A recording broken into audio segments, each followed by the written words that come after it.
I'll start by throwing it out there. My marriage was great, or at least I thought it was until it was. My wife Lisa and I had been together for almost a decade. We had the perfect suburban life, complete with a nice house, a dog named Max, and a pretty solid routine. But somewhere along the line, things began to change. She changed her walk, her laugh, her scent. It felt like she was becoming someone else. Or maybe, just maybe, I was forgetting the woman I fell in love with. It started subtly. I noticed how she would take extra time getting ready, spending hours in front of the mirror. The dresses she wore were tighter, more revealing. When I asked if she was going somewhere special, she would just wave it off, saying, "I just wanted to look nice." But I couldn't shake the feeling that there was something off. She was becoming distant, almost cold, as if she was hiding a part of herself from me. One evening, after a long day at work, I came home to find her giggling on the phone, her voice light and happy. It was strange because just a week before she had been unusually quiet, lost in her own thoughts. I tried to brush it off, but a nagging voice in the back of my head wouldn't let me. I noticed she had changed her hair again, a new cut that made her look completely different. I told her she looked beautiful, but all I got in return was a distracted smile. Then came the night that shattered my world. I was out with a friend, grabbing a drink at a local bar. When I returned home, I found Lisa's phone buzzing incessantly on the kitchen counter. Curiosity got the better of me. That was my first mistake. I picked it up, and an incoming message from a number I didn't recognize flashed on the screen. "Can't wait to see you again tonight." My heart sank. I felt the world around me blur as I read it again, hoping it would somehow change. But it didn't. I couldn't breathe. I remembered the nights when we used to laugh and play games, but now all I felt was a growing storm of rage and betrayal. I tossed her phone aside, pacing the room like a caged animal. My mind raced with images of Lisa with another man, their laughter echoing in my ears. I waited for her to come home, pacing back and forth. When she finally walked through the door, sparks of anger ignited inside me. I confronted her, asking her about the message. Her reaction was immediate. "It's nothing, just a friend from work," she exclaimed, her voice rising defensively. "Friend? Really, Lisa? A friend who can't wait to see you tonight?" I spat back, anger spilling over. The look on her face shifted from surprise to annoyance, and then to something else, fear. Guilt. I couldn't tell. She started throwing excuses at me like confetti, claiming I was being paranoid and that I was overreacting. In that moment, all the memories of laughter and love felt tainted, overshadowed by her lies. Every excuse felt rehearsed, every defense a shield for the truth she was desperately trying to hide. I could see in her eyes that she had rehearsed her denial, and it made me angrier. The tension between us crackled like a live wire. I could feel the walls closing in as her words twisted in the air, suffocating me. "I'm not cheating, you're being ridiculous," she insisted, but it felt like a hollow echo in my ears. The shock of her betrayal settled in like a heavy weight. I was torn between disbelief and the fury that was building up inside of me. I loved this woman, but I felt like I was losing her, not to someone else, but to a version of herself that I didn't recognize anymore. That night was just the beginning. I was left grappling with feelings I had never experienced before: anger, betrayal, sadness. It was hard to accept that the woman I had shared my life with was hiding something so significant from me. I was determined to get to the bottom of it, and I knew that this was just the start of a much darker chapter in our lives together. The emotional impact of her betrayal would unfold in ways I couldn't yet imagine, and my journey toward revenge would soon begin. I just had to figure out my next move. The days following that confrontation felt surreal. I moved through life like a ghost, haunted by the revelation of Lisa's betrayal. The laughter that used to echo through our home was replaced by deafening silence. I felt like I was living in a black and white movie while everyone else was in full color. I went to work, but my mind was a swirling vortex of confusion and anger. Every time I caught a glimpse of her, I felt a knot tighten in my stomach. I started to notice more changes, small things that had slipped by me before. The way she smiled at her phone, a certain glint in her eye when it buzzed, her evasive answers when I asked about her day. It was like I was seeing Lisa for the first time, and I didn't like what I was finding. I couldn't shake the feeling that I was losing her, and I felt powerless to stop it. Then came the day that would change everything. I decided to take a different route home from work, an impulsive decision driven by a mix of frustration and a desperate need for clarity. As I approached our neighborhood, I noticed a car parked suspiciously in front of our house, a sleek, silver sedan I had never seen before. My heart raced as I parked my own car a few houses down, a sense of unease washing over me. I crept closer, my pulse quickening with each step. Peering through the window, I saw Lisa laughing, her head thrown back in that beautiful way I used to adore. But the man beside her wasn't someone I recognized. He was tall, with dark hair and a charming smile that made my blood boil. They were sitting close together, the tension between them palpable. I felt a visceral reaction, like a punch to the gut. In that moment, everything I had tried to deny crashed down around me. I was frozen, a silent observer to my own heartbreak. I watched as they leaned in closer, sharing whispered secrets and stolen glances. My mind raced with a mix of anger and betrayal. It was confirmation of everything I had feared. I had to force myself to breathe, to pull away before I did something reckless. I drove around the block, my heart pounding as I wrestled with my emotions. I felt like a volcano ready to erupt, and the urge to confront them was overwhelming. But I had to hold back. I needed evidence. I needed proof that my instincts were right. Over the next few days, I took matters into my own hands.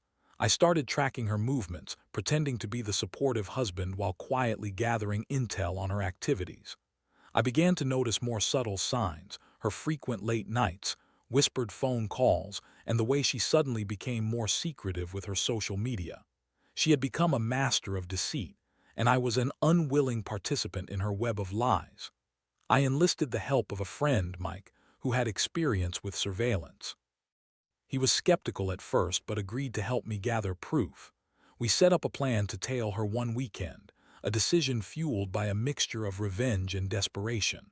I wanted to confront her with undeniable evidence, something that would force her to stop lying and face the truth. When the day arrived, I was an anxious ball of nerves. Mike and I parked down the street, waiting for Lisa to leave the house. I felt like a detective in a bad drama, adrenaline coursing through my veins as we positioned ourselves for the stakeout. I watched as she left the house, casually dressed, her hair flowing in the wind like it did when we were younger. She was beautiful, and that only deepened my resolve. We followed her to a small cafe on the corner. I cursed under my breath when I saw the silver sedan parked nearby. My heart raced as I watched her enter and greet the man from before.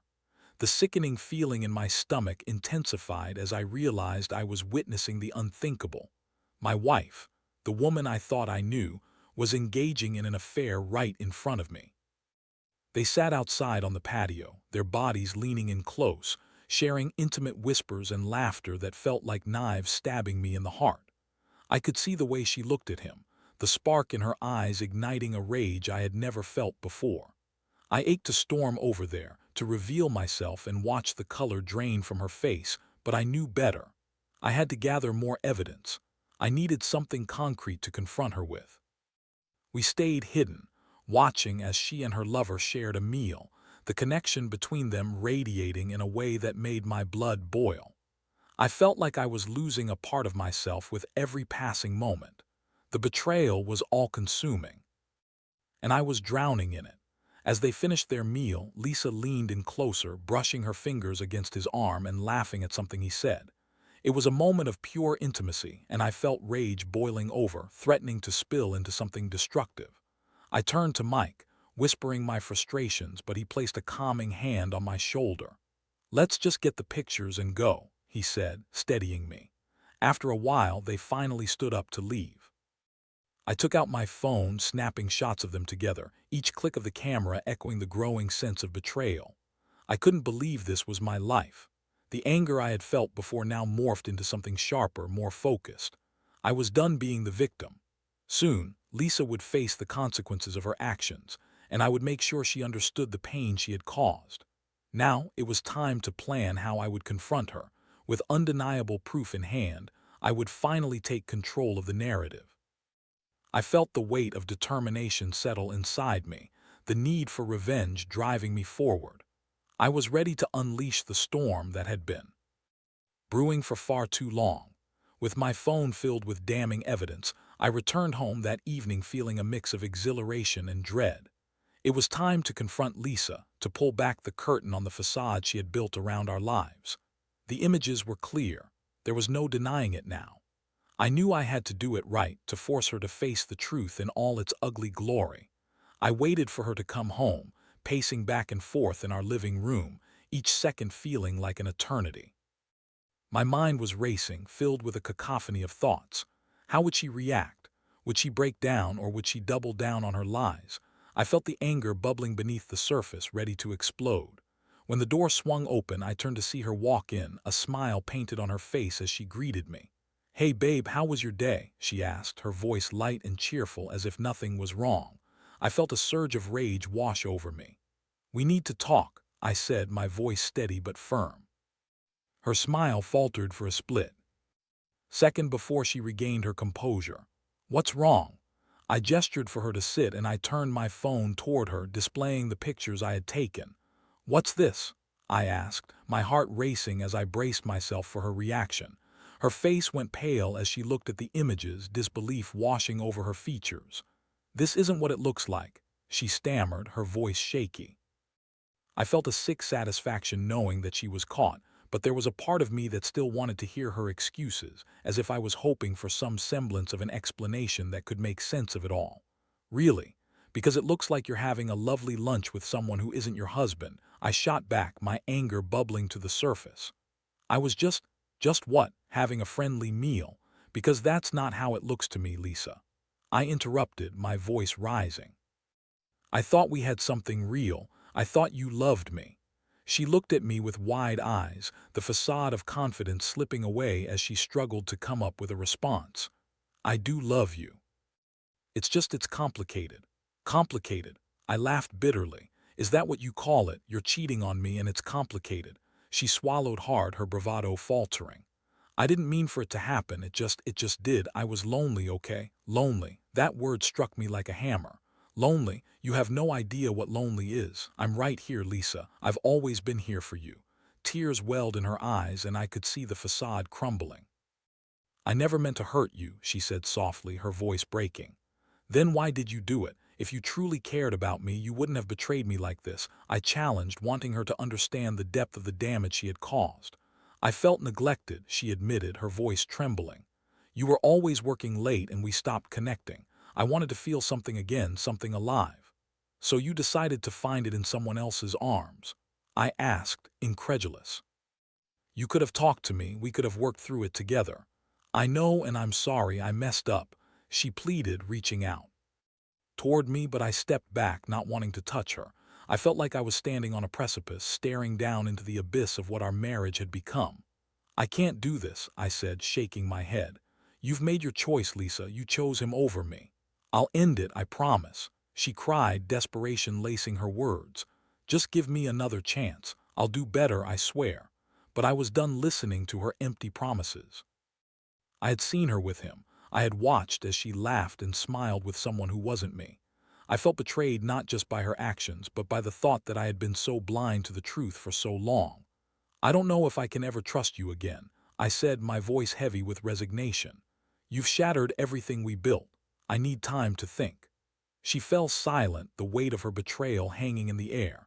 I could see the tears streaming down her cheeks, but I felt no sympathy for her. The hurt I felt was too fresh, too raw. As I walked away, I could hear her sobs behind me, but I couldn't turn back. I needed distance to gather my thoughts, to figure out what my next steps would be. I felt a mixture of anger, sadness, and something else I couldn't quite identify. Maybe it was a sense of relief. I had confronted the truth, and now I had to decide how to move forward. I knew I wouldn't stay in a marriage built on lies. But would I confront her again? Would I choose revenge or reconciliation? My mind was racing, but one thing was clear: this was far from over. I needed to think, to plan, and to ensure that when I made my next move, it would be one that would leave a mark that Lisa would remember. I had been hurt, but I wouldn't let her walk away unscathed. It was time for me to take control of my own narrative. After that confrontation, I felt untethered, adrift in a sea of emotions. I spent the next few days in a haze, oscillating between shock, anger, and a strange sense of empowerment. Lisa had pulled the rug out from under me, and while it hurt like hell, there was something exhilarating about finally confronting the truth. I decided to stay with a friend for a while. Mike generously offered me his guest room, and it felt good to be out of the house, the place where I had built my life with Lisa. I needed a break from her lies and the memories that were now tainted. I spent countless hours replaying our conversations in my head, dissecting every word and every moment I had ignored. The more I thought about it, the angrier I became. I started to plot my revenge, not just for the betrayal itself, but for the years of frustration and neglect I had endured. Lisa had taken me for granted, and I was done being the nice guy. I wanted her to feel the weight of her actions, the consequences of her choices. It was during one of those late-night brainstorming sessions that I came up with a plan. I decided to leak the news of her infidelity to the people who mattered most to her.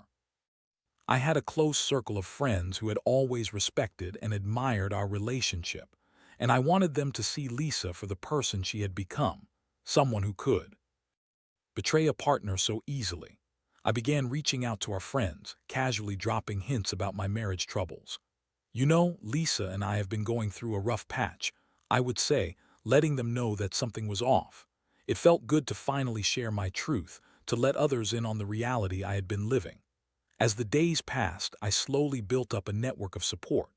My friends rallied around me, offering both sympathy and anger at the revelation I dropped on them like a bomb.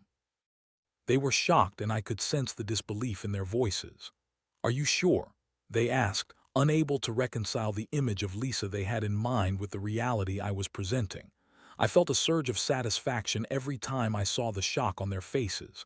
I was reclaiming my narrative, taking back the power Lisa had robbed me of. Meanwhile, she was texting and calling, desperate to reconcile. "Please, let's talk. I'll do anything," she begged. I ignored her, relishing the silence between us, refusing to give her the satisfaction of knowing she still had a grip on my heart. Finally, the day came when I decided it was time to pull the trigger on my revenge plan.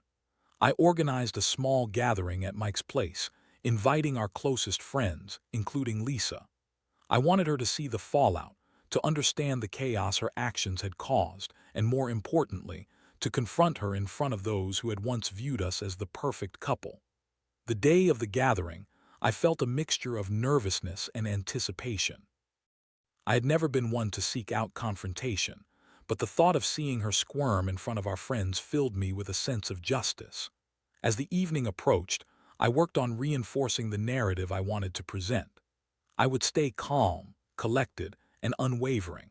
When Lisa arrived, she was dressed impeccably, as if she hadn't a care in the world.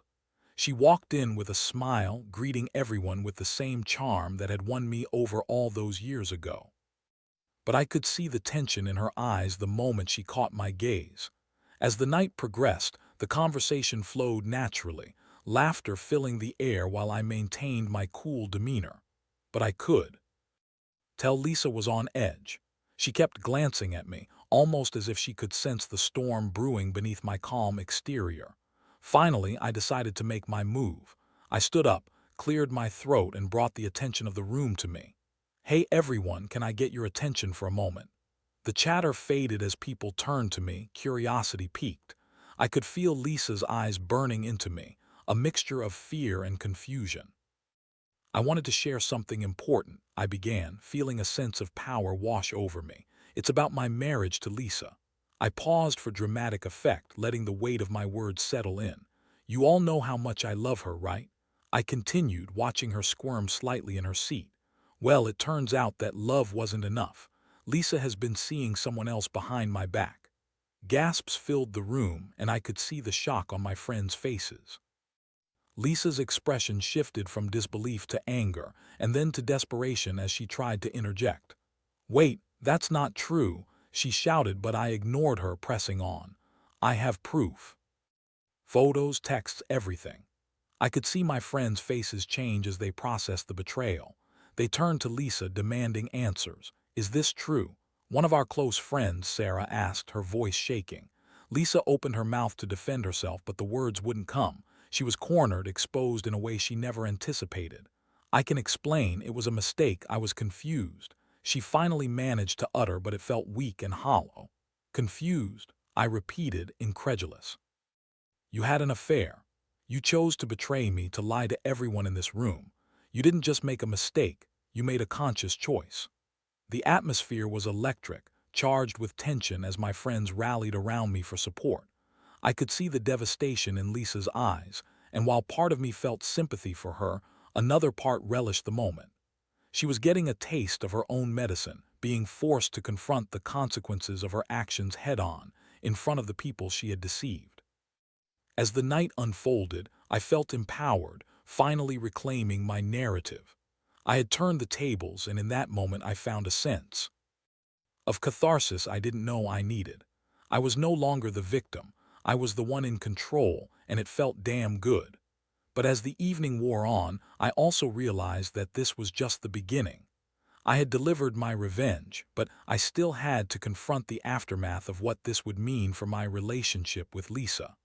Would she take responsibility for her actions, or would she continue to deflect? I still needed to make some tough decisions about my future, but for now, I allowed myself to revel in the moment. The aftermath of that night was a whirlwind of emotions and reactions. The gathering had exposed Lisa in a way she had never anticipated, and the fallout was swift and chaotic. Friends called me to express their shock, some offering their support, others unsure of how to navigate the tension that had suddenly erupted in our social circle. In the days following the revelation, I had conversations with several friends who were confused, feeling caught in the crossfire of a marriage that had seemed so perfect from the outside. I found solace in their support. Their outrage at Lisa's betrayal echoed my own feelings, amplifying my resolve to confront what lay ahead. Lisa, on the other hand, was a mess. She tried to reach out to me repeatedly, sending texts filled with apologies and pleas for forgiveness. "I messed up. I know I hurt you, but I want to make it right," she would say, her messages desperate and frantic. I felt torn. Part of me wanted to respond, to hear her out, but I also knew that her words were laden with the weight of manipulation. I had been the one wronged, yet here she was, trying to shift the focus back onto her pain. I didn't want to offer her an easy way out. I finally decided to meet her in person, not to reconcile, but to lay down the law and see if she would take responsibility for her actions. We arranged to meet at a local park, a neutral space where I could gauge her sincerity. When I arrived, I found her sitting on a bench, her expression a mixture of anxiety and expectation. As I approached, I noticed how she had dressed down, as if she were trying to appear vulnerable, but I wasn't fooled. "Thanks for coming," she said softly, her voice tremulous. I nodded, taking a seat across from her. "Let's cut to the chase. Do you understand the gravity of what you've done?" "I know," she admitted, tears brimming in her eyes. "I made a terrible mistake. I was wrong, and I'm so sorry." "Sorry isn't enough, Lisa. You've shattered the trust between us. You made a choice to betray me." "I know," she repeated, her voice breaking. "It was never about you. I was unhappy, and I thought I could find something outside of us." "I see that now. I just didn't want to lose you." "Then why didn't you talk to me?" I asked, frustration bubbling beneath the surface. "Why didn't you communicate how you felt instead of seeking comfort in someone else's arms?" She looked down at her hands, unable to meet my gaze. "I was scared. I thought it would be easier to find what I was missing elsewhere. I was wrong." "Damn right you were wrong," I snapped, my anger flaring again. "You chose to cheat. You brought someone else into our lives. You have to understand the consequences of your actions. This isn't just about being sorry, it's about understanding how deeply you've hurt me."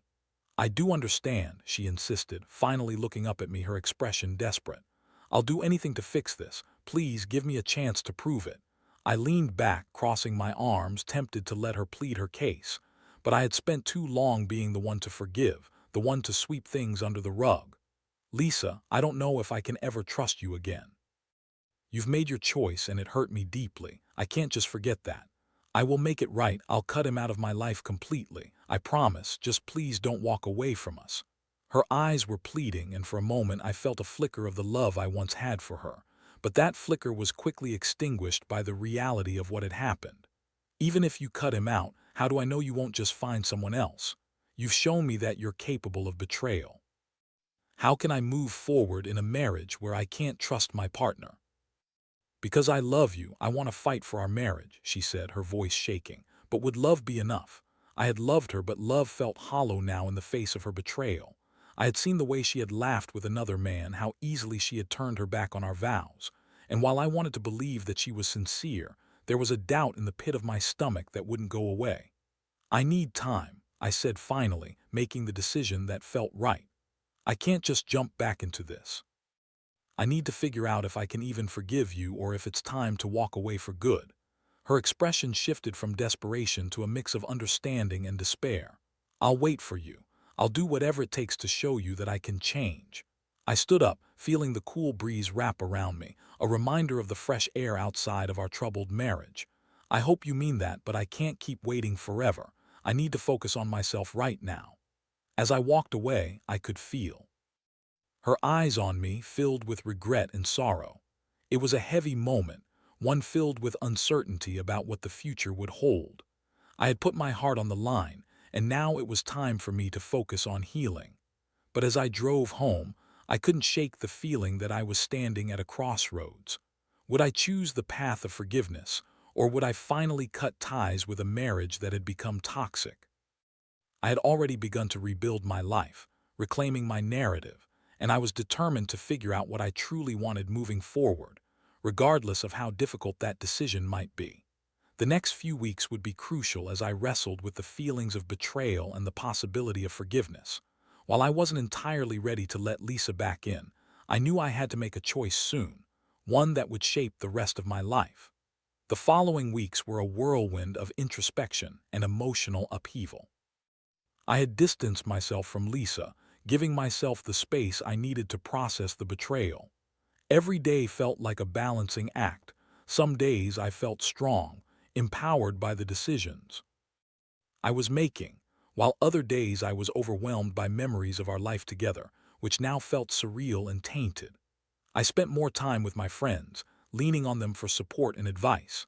They had seen me at my lowest, and their encouragement helped me navigate through the storm. We had long discussions over drinks, and I found myself sharing stories of happier times while also acknowledging the pain Lisa had caused. Each time I thought about confronting her again, I wrestled with conflicting feelings. A part of me wanted to forgive her, to believe that she could change and that our love was worth fighting for. But another part of me, the part that had been hurt so deeply, screamed for me to walk away and not look back. I had to be honest with myself about what I truly wanted. One night, after a few too many drinks with friends, I found myself staring at my phone, contemplating whether I should reach out to Lisa. My fingers hovered over the screen as I replayed our last conversation in my mind.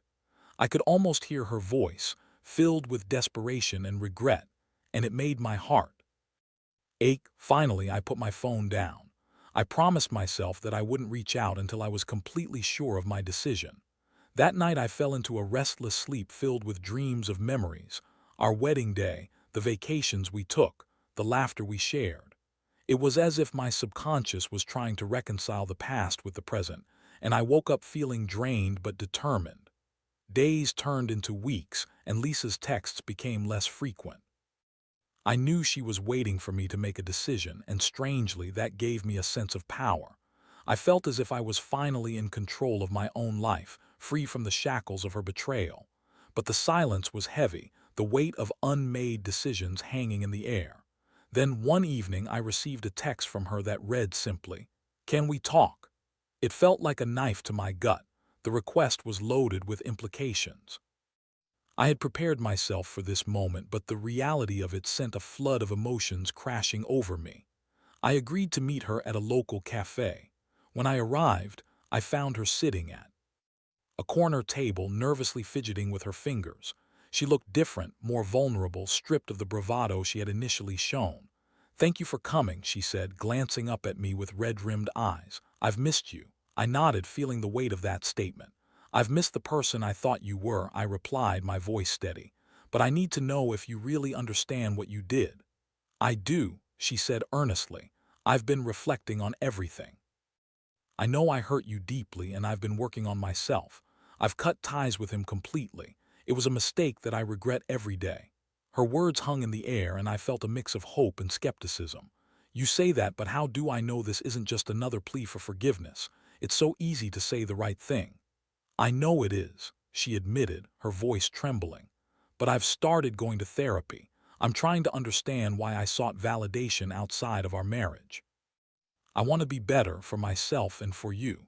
The sincerity in her voice made my heart ache, but I was still cautious. People can change, Lisa, but it takes time and effort. I'm not ready to jump back into things just because you say you want to change. Trust has to be rebuilt. I understand, she said, her eyes pleading. I'll do whatever it takes. I'll be patient. I just need a chance to prove that I can earn back your trust. I took a deep breath, weighing my options carefully. I had spent weeks contemplating this moment, and while the prospect of reconciliation was daunting, it was equally clear that I could not stay in this limbo forever. I'm not going to lie. This is difficult for me, I said, choosing my words carefully. I'm angry, hurt, and scared of being vulnerable again, but I also don't want to lose what we had. I think we need to take things slowly. No pressure, just time to see if we can rebuild. Her face brightened with a glimmer of hope. I'll take that. I'll do anything to show you I mean it. As we sat there, the atmosphere shifted. It wasn't a magical moment of reconciliation, but it was a step toward healing. I felt a flicker of something, a tiny ember of hope that perhaps we could salvage what was left of our marriage. I knew it wouldn't be easy. The road ahead would be filled with challenges, and forgiveness wouldn't come overnight. But I also understood that love is not just about the good times. It's about weathering the storms together, even when the sky is darkest. As I left the cafe that night, I felt a sense of relief wash over me. I was taking control of my narrative, ready to face whatever came next. Whether it was reconciliation or separation, I knew I would emerge stronger, wiser, and more self-aware. This experience had taught me the importance of communication, the value of self-respect, and the power of standing up for oneself. No matter where this journey would lead, I was prepared to embrace it, armed with the knowledge that I could face anything life threw my way. I was ready to reclaim not just my marriage, but my own happiness.